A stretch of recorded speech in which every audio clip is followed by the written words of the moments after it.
Le peuple juif avait énormément réfléchi sur sa religion, énormément médité les enseignements de Dieu, énormément prié.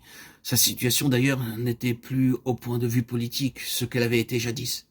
Fini la libre vie du temps des patriarches où les familles se déplaçaient avec leurs tentes sans que personne s'opposât à leur installation. Fini les conquêtes du temps des juges lorsque les 12 tribus s'emparaient de la terre sainte et qu'à force d'héroïsme, elles écrasaient les Philistins. Fini surtout la gloire des rois, le calme et noble richesse du temps de David et de Salomon, quand des milliers d'ouvriers travaillaient à bâtir le temple et quand la reine de Saba venait en somptueuse caravane rendre visite aux plus sages des princes.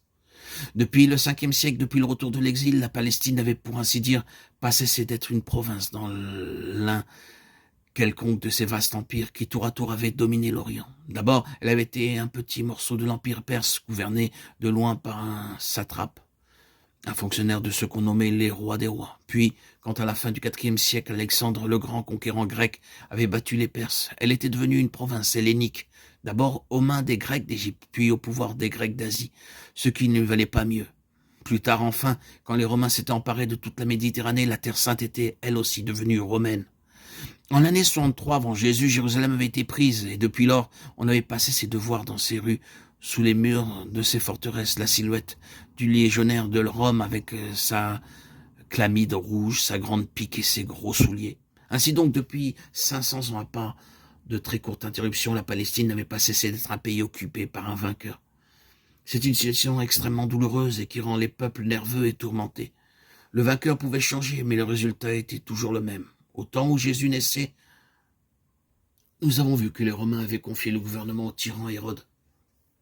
Plus tard, au moment de son baptême, Hérode étant mort, Rome n'avait laissé à son fils Hérode Antipas que le nord de la Palestine, installant à Jérusalem un de ses fonctionnaires, un procurateur, cela veut dire à peu près un préfet, qui alors se nommait Ponce Pilate. Mais quel que fût le maître, les Juifs souffraient et étaient mécontents. Comme il est naturel, ils regrettaient leur liberté perdue, et ils suppliaient Dieu de la leur rendre. Ah, vous pouvez être sûr qu'à ce moment-là, ils savaient bien se tourner vers Dieu. Il faut même dire que durant ces 5 siècles, ils eurent le mérite de défendre leur foi avec une énergie farouche contre tout ce que les païens essayaient de faire contre elle. Ni les Grecs ni les Romains, par la force ou par la ruse, n'arrivèrent à détacher les Juifs du culte du vrai Dieu.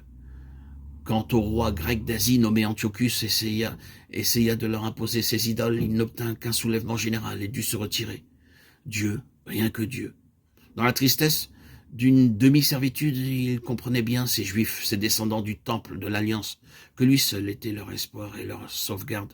Les textes de ces rois, le récit des magnifiques événements du passé où s'était manifestée sa protection, les admirables psaumes que le roi David et d'autres grands poètes avaient écrits à sa louange, tout cela avait été mis par écrit et était devenu ce que nous appelons la Bible. Il ne cessait de l'étudier. Ainsi, dans ce minuscule pays de Palestine, dans cette province du monde romain pas plus grande que notre Bretagne et qu'aujourd'hui une automobile traverse du nord au sud en moins d'une matinée, parmi ce peuple qui ne dépassait pas 1 million d'âmes, s'était maintenue vivante la plus grande leçon de l'histoire.